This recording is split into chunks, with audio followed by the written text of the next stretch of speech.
নমস্কার বন্ধুরা, আবারও একটা নতুন পর্বে আপনাদের সবাইকে স্বাগত। আজ আমি তড়কা তৈরি করে দেখাবো, যেটার স্বাদ হবে একদম ধাবার মতো। তো আসুন দেখে নেওয়া যাক আজকের রেসিপিটি। তো তড়কা করতে প্রথমেই আমাদের তড়কা ডাল লাগবে, মানে মুগ কড়াই লাগবে। তো 200 গ্রাম মুগ কড়াই নিয়েছি, তার সাথে দিয়ে দিয়েছি মাছ কড়াই আর রাজমা আর কাবলি ছোলা, এইগুলো আমি 2 চামচ করে নিয়েছি। এই 3-4 রকম কড়াই যদি মিশিয়ে তড়কা করা হয় তাহলে কিন্তু সেই তড়কার টেস্ট আরও ভালো হয়। তো সেই জন্য আমি এই 3-4 রকমের ডাল মানে কড়াই আমি ভিজিয়ে রাখলাম। সারা রাত কড়াইটা ভিজিয়ে নেবার পর খুব ভালো মতো ভিজে গেছে। এখন আমি প্রেসার কুকারে দিয়ে সেদ্ধ করে নেব। পরিমাণ মতো জল দিয়েছি, মানে একটু বেশি জলটা দিয়েছি। তার সাথে দিলাম স্বাদ মতো লবণ আর অল্প হলুদ আর দারচিনির কয়েকটা টুকরো আর 2টো ছোট এলাচ। ছোট এলাচটা আমি ফাটিয়ে নিলাম। তো প্রথমে হাই ফ্লেমে দিয়ে একটা সিটি দেওয়ার পর লো ফ্লেমে আমি আরও 3টে সিটি দিয়েছি। তার জন্য এই রকম ডালটা খুব ভালো মতো সেদ্ধ হয়ে গেছে। দেখুন বন্ধুরা, হাত দিতেই কিন্তু গলে যাচ্ছে। এর সাথে আমি আরেকটা উপকরণ দিইনি। এই ছোলার ডালটা আমার আলাদা সেদ্ধ করা ছিল বলে আমি এখন দিলাম।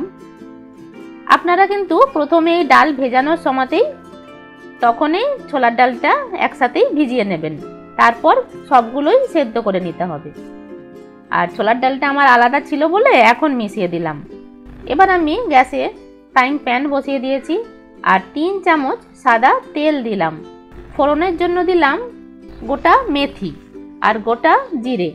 এই তড়কা ডালে যদি গোটা মেথি দেওয়া যায় তাহলে কিন্তু স্বাদটা আরও ভালো হবে বন্ধুরা। গোটা মেথিটা অবশ্যই দেবেন।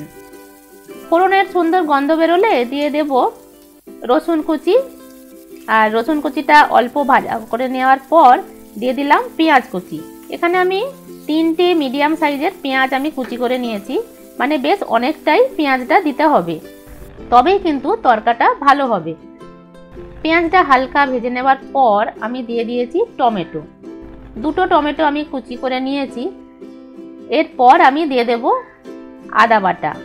তো 1 চামচ আদা বাটা দিয়ে গুঁড়ো মশলা দেব, ধনে গুঁড়ো, লঙ্কা গুঁড়ো আর হলুদ গুঁড়ো।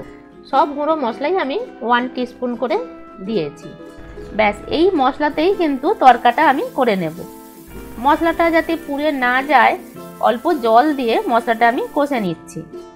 3-4 মিনিট ধরে মশলাটা কষে নেবার পর বেশ তেল ছেড়ে ছেড়ে এলে দিয়ে দেব এখানে কসুরি মেথি। কসুরি মেথিটা হালকা ড্রাই রোস্ট করে নিয়ে হাতেই গুঁড়ো করে নিয়েছি।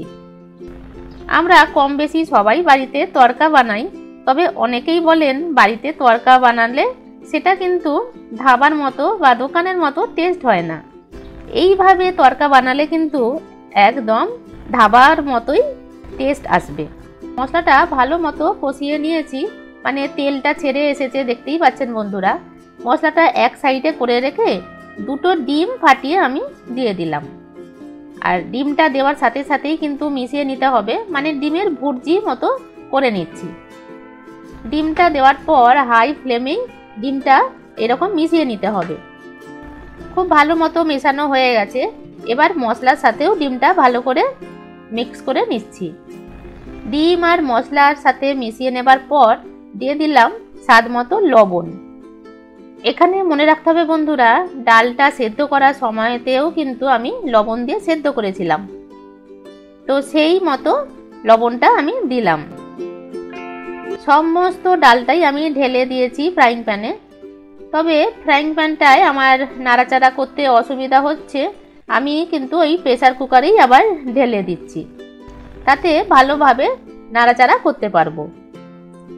তো বন্ধুরা, এই পর্যন্ত যদি ভিডিওটা দেখতে থাকেন আর এখনো যদি লাইকটা না করে থাকেন তো অবশ্যই ভিডিওতে একটা লাইক করবেন আর চ্যানেলটাকে সাবস্ক্রাইব করে নেবেন। এই অনুরোধটা আশা করছি আপনারা রাখবেন বন্ধুরা।